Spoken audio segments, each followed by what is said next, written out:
Good morning and welcome to Kunsang Payal Chuling. We're so happy to have you join us today for a teaching by Jetsunma Ahkon Lhamo. And this teaching is entitled Use the Vinaya, which is the teachings of the Buddha, to break habits. And so with that, we'll begin. This was given in 1991 originally. And so here we go.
In Buddhist tradition,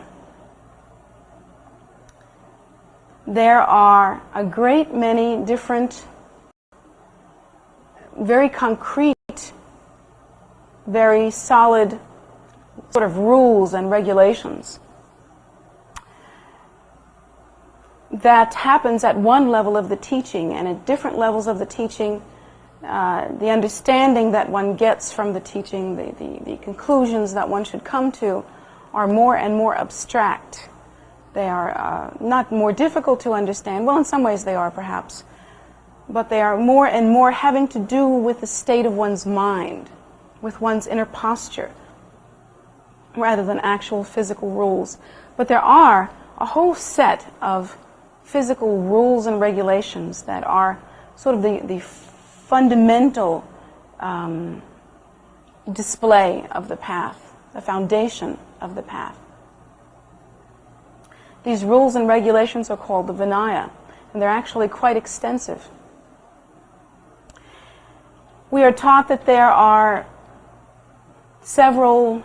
quite a few things that no one who considers themselves a spiritual practitioner, who considers themselves, I guess, a Buddhist at any level, or a follower of enlightenment or a reacher for enlightenment, should ever do. There are some things we should never do, such as killing. We should never kill. We should never become intoxicated. We should never steal. We should never lie about our own level of realization. That's a very, very important one. Actually considered to be one of the most damaging of all things that you can do to yourself. To lie about one's experience or one's level of realization.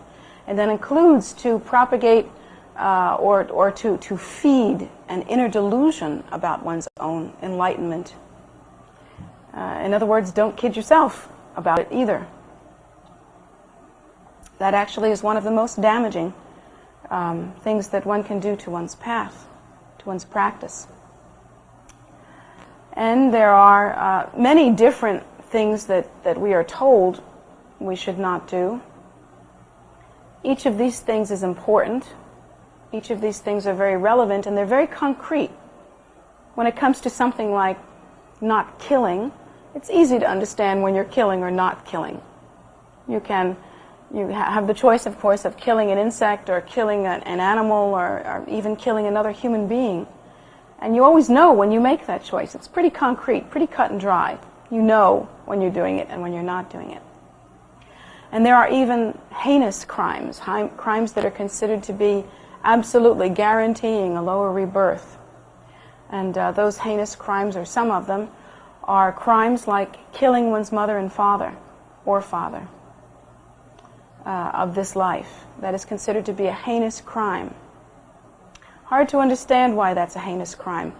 Why would it be different from killing any other human being? Well, first of all, there are many different reasons. First of all, in Buddhist practice, one considers that all sentient beings are one's mother and father. All sentient beings have had so much experience with us, so much time with us, and we've lived so many lives that all sentient beings are considered to have been, everyone that we meet, that is, to have been our mother and father in some previous life. It is considered that all sentient beings, therefore, have given us birth, and therefore all sentient beings are responsible for bringing us to this particular time and space grid in which we do have the opportunity to achieve realization. Therefore, we are extremely grateful to all sentient beings. And in Buddhist tradition, we are taught that we should practice as though we were paying back these motherly sentient beings for the great gift of life, the great gift of this opportunity that they have given us. We should think like that. That's how strongly, how compassionately we should care for sentient beings.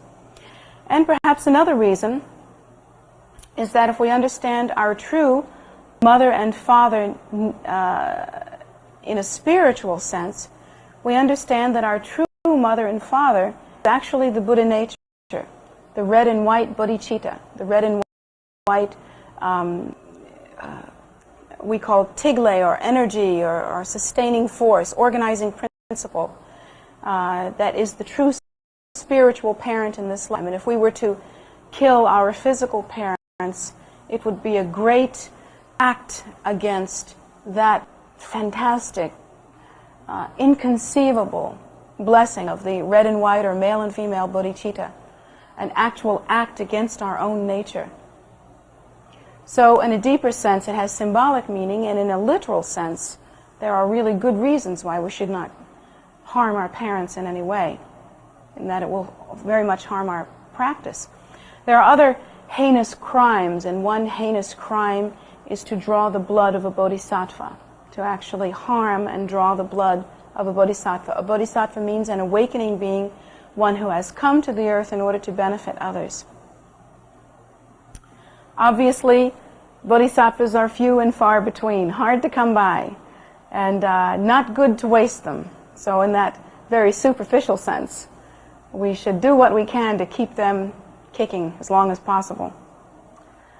And in the deeper sense, if one harms or is thoughtless toward, or are purposefully harmful toward a bodhisattva, then one is actually, again, harming one's own enlightening movement. If one is harming one's own enlightened state. So symbolically, that is also an extremely negative thing to do. One should never bring harm to one's guru. One should never talk negatively about one's guru. That is considered to be a heinous crime. In Vajrayana tradition, one's guru is essential. One cannot receive the teachings of the Buddha. One cannot travel on the path of the Dharma. One cannot have relationship with the Sangha, which are the three objects of refuge. One cannot have any of those blessings without the Lhama or the Guru. The Lhama is responsible and embodies all three blessings. Therefore, if we talk badly about the Lhama, if we talk badly about the Guru, we are cutting our relationship with the three precious jewels. That is one of the most heinous crimes that one can do. One is actually, literally, spiritually slitting one's own throat. So one should never talk negatively about the Lhama, really under any circumstances, and not even casually. That should not be done.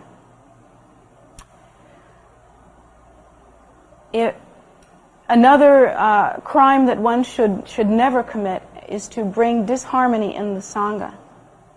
Because actually the Sangha is very precious. That's both the ordained Sangha and the lay Sangha, those that practice Buddhism. But particularly in the case of the ordained Sangha, if one speaks badly about them or brings dissension between them, one is actually breaking up the stronghold that the Dharma has in the world, in that the ordained Sangha are literally responsible for the upkeep and propagation of the Dharma. But it also applies to the lay Sangha. The lay Sangha is the non-ordained practicing community of religious people who are also responsible for maintaining the Buddha Dharma and for propagating it and for supporting it in a very real physical sense. They are responsible for that. That is their given responsibility. So that if we cause dissension in them and cause the spiritual community to break up or have disharmony, we are planting a very negative seed that will in the future ripen as the disintegration of the Dharma on the earth. So we have to be extremely careful of how we treat the precious Sangha. They are one of the three precious jewels. We should never defame the Dharma. We should never say that the Dharma is negative in any way, because the Dharma is responsible for bringing others to enlightenment, and there are so many uncountable realized beings that have occurred on this planet alone due to the vitality, profundity, and purity of the Dharma. Not just Lord Buddha, not just Guru Rinpoche, but many practitioners have attained realization due to the power of the Dharma. And so, of course, we have to preserve the Dharma, and we have no wish to do anything that would cause the Dharma to disintegrate, even if we ourselves are not very committed in our practice, or even if we ourselves are not particularly Buddhist practitioners. Still, we should never do anything to defame the Dharma. So these are called heinous crimes, and these crimes are very clearly taught. There's actually quite clear guidelines as to how to fulfill these obligations and how to not make mistakes like that. And the cause and effect relationships, the idea that if you were to do this thing, then this will be the result, they are very clearly outlined. Clearly, if one commits a heinous crime, one will fall to a lower realm. There is no doubt about that. Clearly, one will disintegrate one's precious rebirth in the sense that this rebirth will no longer be a potential vehicle for enlightenment if one were to commit these heinous crimes. So these things are very well laid out. But what is far more confusing than listening to this kind of teaching is when one addresses the idea of the more subtle crimes or improprieties that one can commit on the path. These are the ones that are so difficult to understand, and they can't really all be covered. How can one cover the subtlety of an individual mind when each individual mind is so different from another mind in the way that it formulates its thought and practices its method, and how its patterns come together. In the teaching, actually, I think if one were to fine comb through the teaching, one would find every answer, one would find every indication necessary.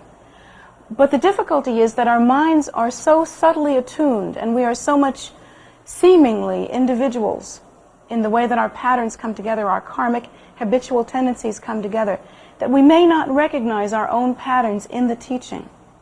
I personally feel that there is nothing that Lord Buddha did not cover. In his omniscience, I really think it would be the height of arrogance to say, oh, he didn't know about that one. I love it. I think it's actually funny, and I must admit to this, then students come to me and say, well, you see, I know about Buddhism and everything, and you're telling me I should be compassionate and I could practice, but I have this particular problem. As though the Buddha came to the earth in his great omniscience and omnipotence and somehow overlooked that one, that somehow our minds were so inventive, so original, and our particular situation so wonderfully unique that somehow the Buddha in his omniscience just missed that one. You may not find that as amusing as I do, but I find that pretty amusing, since having talked to sentient beings for quite a number of years now, and having been involved in spiritual consultation and just teaching sentient beings, I have noticed that each one that comes to me with a completely unique and individual story is very much the last one I talk to. And each one who thinks that his particular story is just so blow your mind, explode your brain different is basically speech number 42 in blue. It's, you had to be there, but it's kind of a funny thing. The difference is, though, that we may not recognize in the teaching the solution to our problems. This may be the problem. This may be what actually happens. And the difficulty is that we also don't have such great access to the teachings that we can pinpoint exactly, a problem in our mind, a thing that's happening in our mind, and then look for rule number 379 and find the answer. And then even if we could, our practice is not so sincere and not so determined and not so pure that having found the answer, we're really going to take it seriously and practice it. Actually, we would much rather continue with our problem and convince ourselves that we are unique. That seems to be more comforting to us in a bizarre way. Rather than applying the antidote, we seem to like to perpetuate the difficulty, because the antidote is a whole lot less fun. But the problem with that kind of thinking is that each one of us is really deeply responsible. And actually the religion of, or the philosophy of Buddhism and the teachings of the Buddhas and all of the enlightened and realized Lamas that have engaged in practice throughout time is such that we are taught this is a religion of responsibility. This is a religion of personal, individual responsibility. That we should not think, and there cannot be some external force that is holding a cosmic book somewhere up in heaven that is making little X's and checks in our book that will be totaled up on Judgment Day or at the end of time or at the end of this life, whenever that might be. That's not what this religion is about. We don't have a belief like that. We feel that what we are experiencing is a sense of continuum, a sense of the cycle of death and rebirth based on our own belief in self-nature as being inherently real and our holding to that belief in such a way as to create the illusion of continuum. And that actually what we are bathing in is our own mind stream, which appears to us to be kind of like a karmic pocket of cause and effect relationships that arise seemingly externally and affect us internally. That's what the illusion is. But in fact, that's not true. We are experiencing the content of our mind streams. We are experiencing the illusion of continuum, but it's only based on the belief in self-nature as being inherently real. Only self can actually move through time and space in such a way as to create the illusion of continuum. Therefore, the nature of our mind stream is the nature of our experience. Literally, if we are habitually inclined toward anger, literally we will find many things in our environment, and that is, again, the illusion that we are operating under is the idea of something being external as opposed to internal, as something being other as opposed to self. Literally, that environment will be filled with enemies, filled with things to argue with. We'll never run out of things to argue with.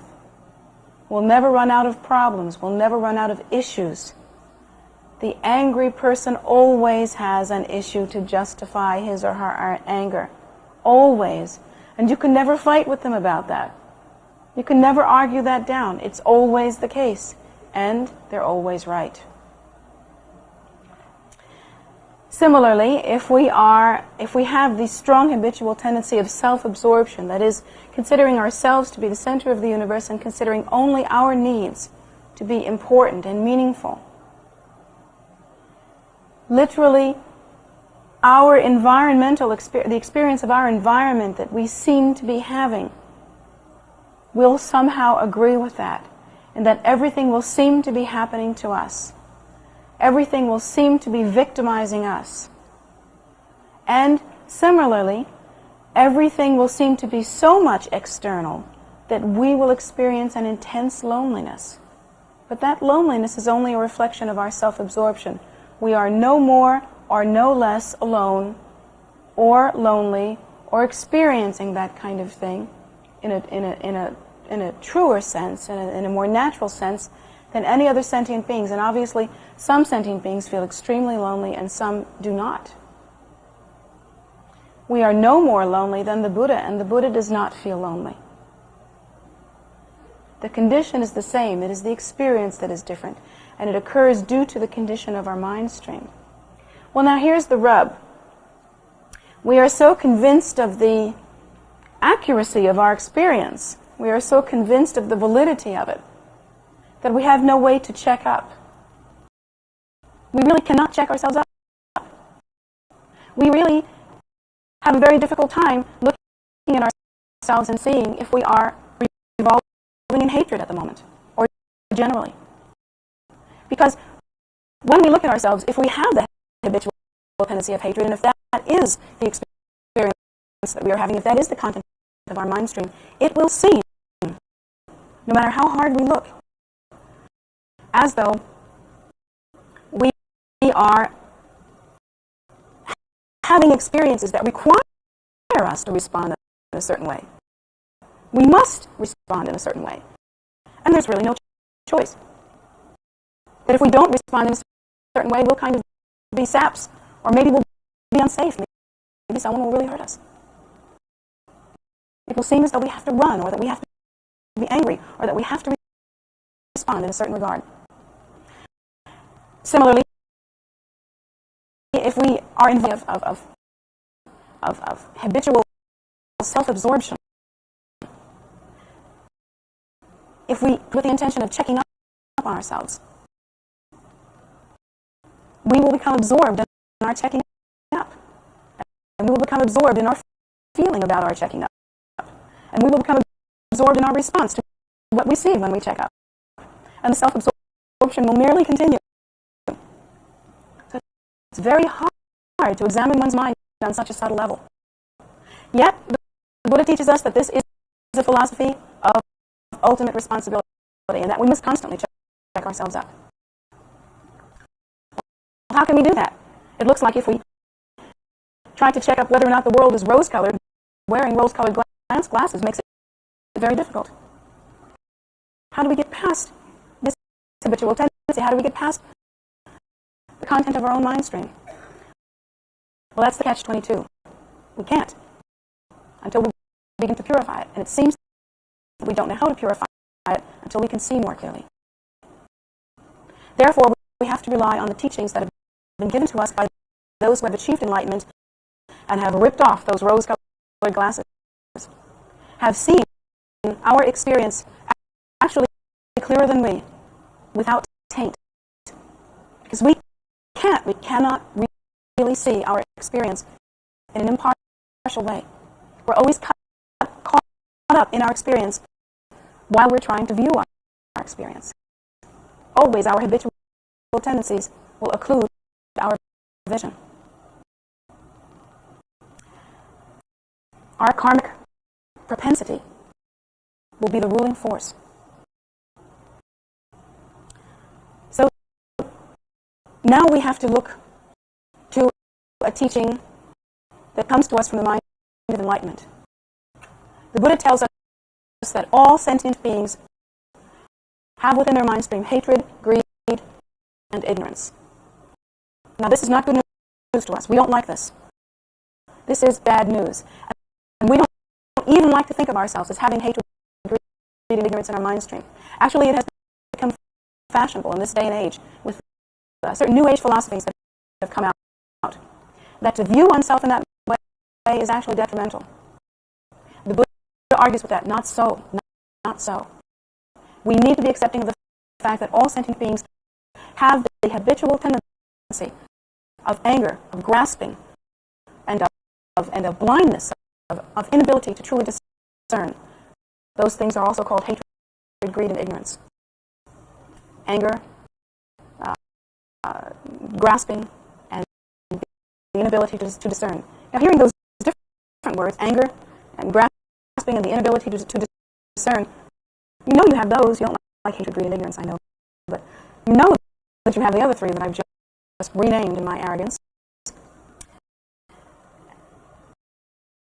the Buddha teaches us that it is necessary to understand and accept that we and all sentient beings have that condition in order to be able to overcome it. The Buddha teaches us that it is not acceptable, it is not a true path, and it has no real validity to walk around saying, I am love and light, everything is love and light, all I ever feel is love, and you are wonderful. Kind of like, I'm okay, you're okay, and there's nothing to worry about. The Buddha teaches us that that kind of philosophy is kind of like putting a Band-Aid on an ulcer. For a temporary bit of time, it may feel as though you have overcome something, and basically it's going to feel about as good as covering up an ulcer with a Band-Aid so that you don't have to look at it anymore. But underneath that ulcer is still opened. It is still infected. It is still, I don't mean to be gross, but it's still oozing. It's still happening. And in fact, without the light and air that it requires to heal, it'll probably get worse under the surface. The Buddha teaches us that with loving kindness and true regard, we should love ourselves enough to be able to deal with the fact that we do have hatred, greed, and ignorance within our mind stream. But what causes us to be worthy is not some kind of plastic, prefabbed, fakey stuff about that we are all love and light, everything is perfect. But rather what causes us to have regard for ourselves is to understand that our true nature is the Buddha nature. Yes, we do have this habitual tendency of hatred, greed, and ignorance, but our true nature is the mind of enlightenment itself. But having been involved in this habitual tendency to experience hatred, greed, and ignorance, we have not tasted that. Only having not tasted that mind can we ever be satisfied with putting some kind of plastic prefab Band-Aid on our condition and thinking that that Band-Aid is a goal. If for one moment we could taste that nature, just for one moment, to awaken to the luminous, pristine, pure, primordial wisdom state that is our nature, never for a moment would we be satisfied with anything else. One taste, one morsel, would realize that giving ourselves anything besides meaningful practice and the meaningful experience of awakening is like being beggars eating crumbs under the table of a tremendous banquet. Why would you settle for some prefabricated belief about yourself that someone else said, I am good, everything is love and light, when in truth you have the potential to taste your own true nature, to awaken to that Buddha nature, to that perfected state, which is the state beyond suffering, the state free of any contrivance, the supremely pure, luminous, uncontrived, natural, primordial wisdom state. But in order to taste that state, one has to deal with the subtleties of one's mind. One has to take responsibility for one's path. It will not do to sit around twiddling one's thumbs and wait for that state to appear. It will not come of its own accord because it's already here. How can it come of its own accord? You are as much the Buddha, you are as much in that nature as you will ever be. That nature doesn't need establishing. It's as big as it's ever going to get. It's as here as it's ever going to get. It is as naturally occurring as it's ever going to be. So what's the problem? The problem is our perceptual experience. It doesn't do to wait for that state. That state is established. What must be dealt with is our own perceptual experience, the content of our mind stream. And for that, only we can be responsible. We have to roll up our sleeves and dig in. We have to not only not commit the major and heinous crimes, but we have to deal with the subtlety of our mind. We can't slick on by whenever we have a hateful or judgmental thought. We can't play howdy-doody with ourselves and think that it's just okay to say, oh yeah, things are not so bad, things are great, yeah, I'm a really great person. That will never be enough, because you will never understand your nature. Your nature is the precious awakened state. That's true. But you are firmly involved in habitual tendency of ordinariness. Experiencing ordinary view, not awakening to your nature, not understanding.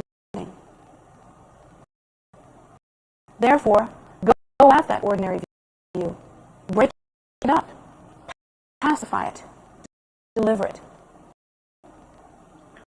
Root out any hatred, greed, and ignorance from your own mind stream. Only you can know where the root is, where it actually begins. Only you can actually find it. You're the one thinking the thought. You are the one beginning the habit.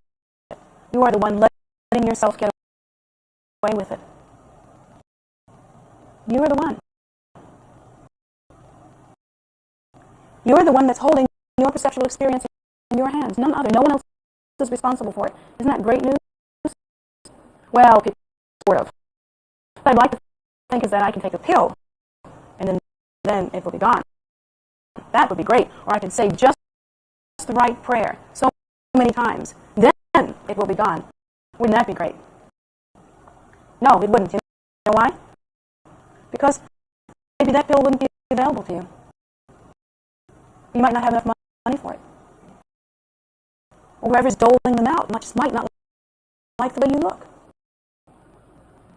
Or maybe in order to wait for that pill, maybe you have to rely on a myth. Well, what if the myth's not true? Wouldn't it be awful not to know until it was too late? If we had no more time to do anything about it? Ultimately, isn't it better to know that the key to your own enlightenment is in your hands? In your hands? You have the potential to say yes or no. That's your potential. You have the potential to practice. You have the potential to begin those circumstances that will bring about the precious awakening. No one can offer you your Buddha nature. No one can give you enlightenment, and no one can give you happiness. No one can do that for you. But the good news is that means that you hold the precious jewel in your own hands. You can. You can. And I don't buy the idea that you are so faulted, or so neurotic, or so addicted, or so weird, or so funny looking in some strange way, that you are the one exception to that. It's not true. You can make a decision to continue in your suffering, and you can make a decision to stop. That's what you can do. You can understand that cause and effect relationships are exacting, and that should you engage in hateful and judgmental thinking, that your life will be experienced as a hateful and judgmental thing.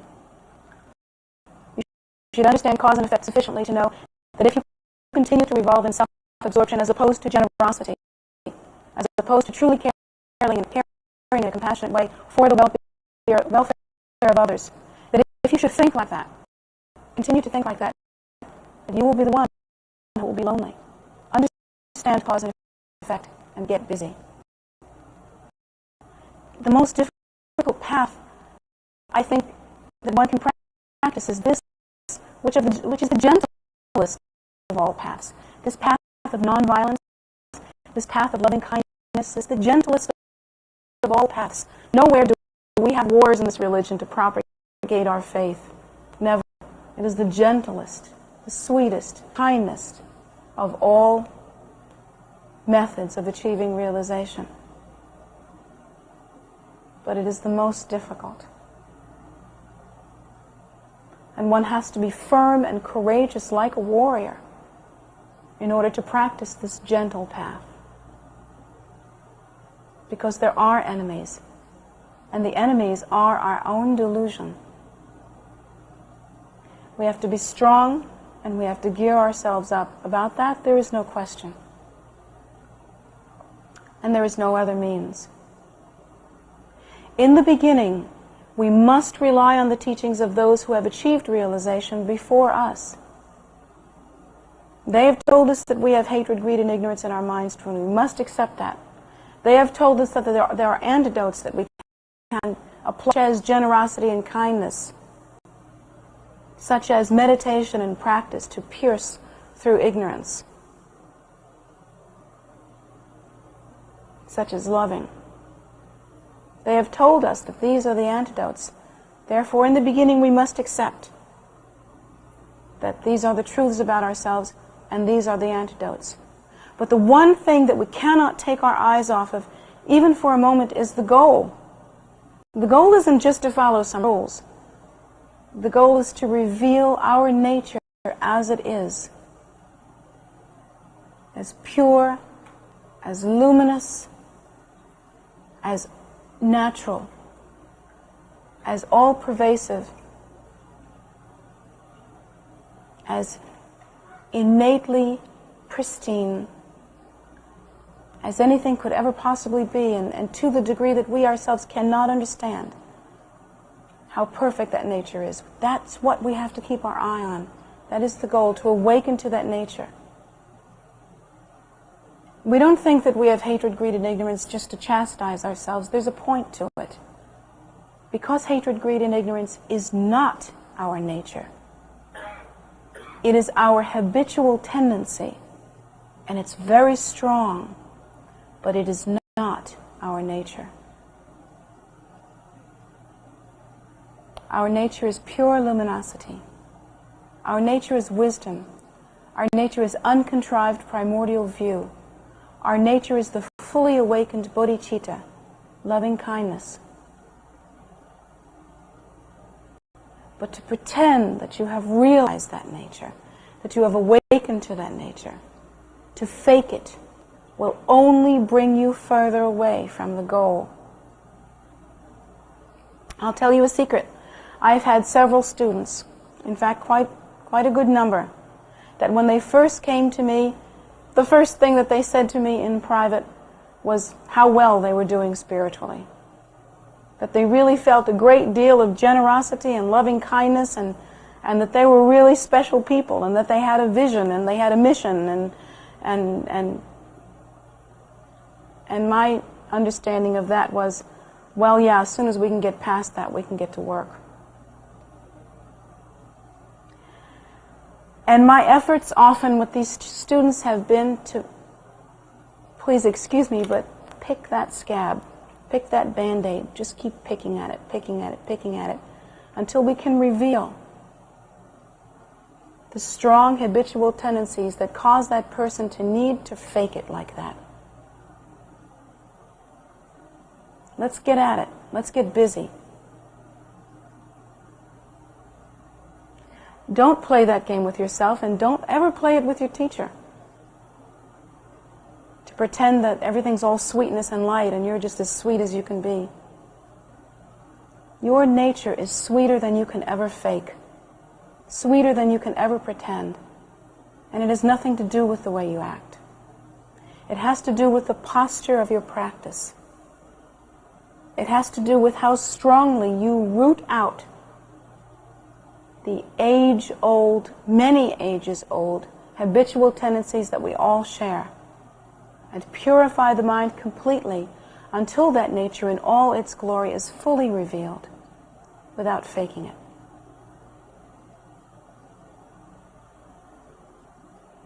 How can we be responsible for such subtlety? So difficult.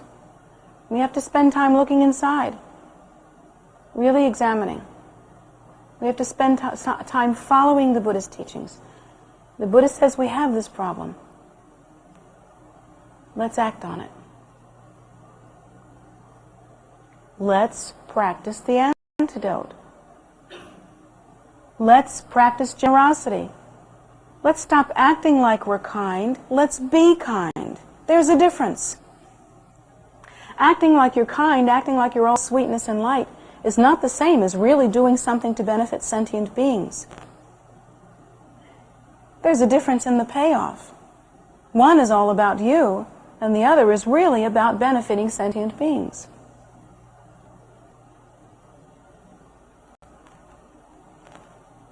And let's stop acting like all we ever feel is love and light. Let's get at the root of our mental disturbance. Let's examine the cause of judgment and hatred. Let's root it out. Let's begin to practice something different. Let's meditate on equanimity. Let's really act as though we believe that all sentient beings are equal. Not only all humans, not only blacks and whites and lower class and upper class. Not like that. That's baby stuff. Let's act as though what the Buddha taught is true. All sentient beings are equal. That we are in fact equal to cockroaches. And they are equal to us. All sentient beings are equal. And you know how you really have to practice that? You have to think like this. If all sentient beings are equal and I'm only one, then their welfare is far more important than mine. Best I stop thinking about myself so much and get busy benefiting them. How can I help them to be free of their suffering? How can I help them to receive the teaching or whatever is necessary in order to practice, to achieve enlightenment? They are much more important than I am. These are the real antidotes. And these have nothing to do with faking it. In the beginning, practicing those antidotes is not natural. Our efforts are stilted, jerky, difficult, so hard. You're not going to feel loving kindness the first time you set out to practice it, but you've got to grit your teeth and do it in a disciplined, yes, disciplined fashion. And eventually, as your habitual tendencies change, it will feel natural. It will feel natural. But beginning, love is a discipline. And the mind must be disciplined to practice it.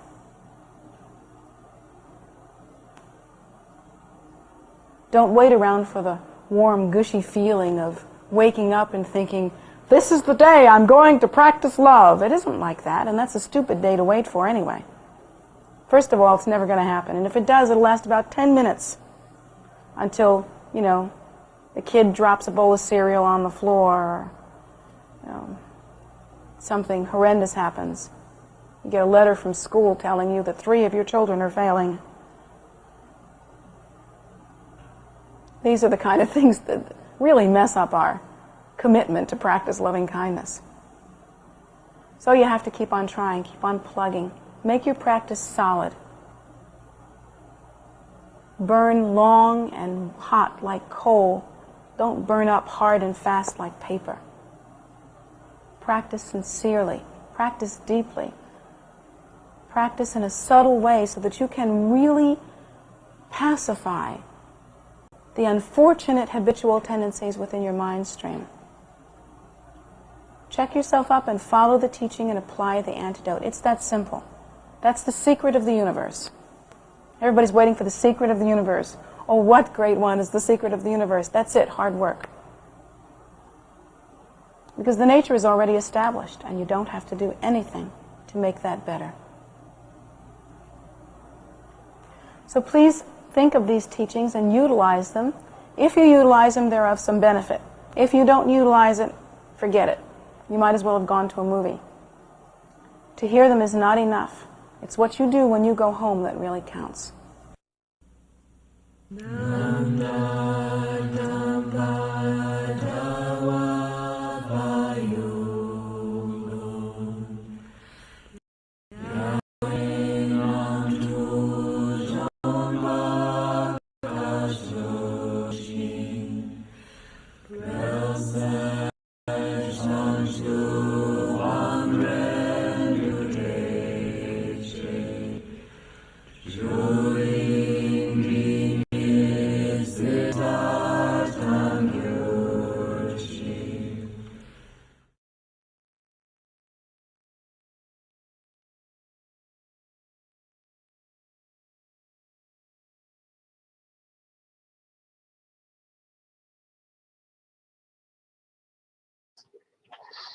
So thank you so much for joining us today.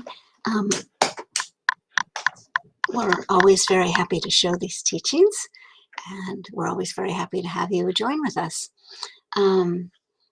Just to update you on the week, the other things that are available. If you want to watch other teachings by Jetsunma, you can either find them on YouTube anytime because they're archived there, or you can come join us Wednesdays at 7:30 p.m. or Sundays at 11 a.m. They are pre-recorded, so they are, available online. We also have meditation, which is shown on YouTube and is now live in the prayer room. The temple is open now from 9 a.m. until 8 p.m. daily. You go in the south door, which is the one to the back by the animals, and you can just come on in and, sit in the prayer room and meditate and, find what you need, hopefully enjoy. Our practices are usually in that room. Just about everything is usually in that room. We do have like Medicine Buddha on Facebook live every evening at 7 p.m. It's a very short, condensed practice in English, so come and join. We have food offerings called a soak, and those are every day. So Monday through Friday, we have those at 5:30, and Saturdays at noon, and those are all on Zoom, except for Sundays, which is on Facebook Live, if we can do that. It's usually outside at 2 p.m., and it's a longer practice, the Rigzen Dupa, and it's at the Guru Rinpoche statue. So there's internet is intermittent over there, so we give it a whack, and sometimes we get a nice full recording, and sometimes we don't. So we'll do the best we can for you. Today, it's absolutely pouring, so we're going to have it in the Dharma room at Jetsunma's request, and so it will also be on Facebook Live from there. We're just going to keep it the same way it usually is. So that's the main practices we've got going. Today is Guru Rinpoche Day, I believe. Yes, and so that's the second reason we're offering the Rigzen Dupa. So join us on Facebook if you'd like. It should be actually easier because we're inside to get a good signal. So we'll see. Anyway, come and practice with us any day, anytime. If you want to make an offering to Jetsunma, you can always do that. Since she has offered teachings for you, her PayPal account is jetsumagift@gmail.com, and you can go there for to make that offering. Know that she makes an unbelievable amount of offerings of food and clothing and just about everything she can think of to the homeless and to those in need. She's really, really worried about everybody. So whether they're near or far, she does it to the local people, but we also have programs here for, those farther away. So join in. Come visit us. Outside is open daily. Outside don't recommend so much today, as it is pretty wet, unless you really like water. And then come on by. But it's open for you anytime, all the time, with a lot of wonderful animals to enjoy, and a lot of different activities to participate in. So come and join in. Thank you so much for joining us today. We'll see you maybe Wednesday. And if not, hopefully we'll see you on the property or whatever. And thanks again. Take care.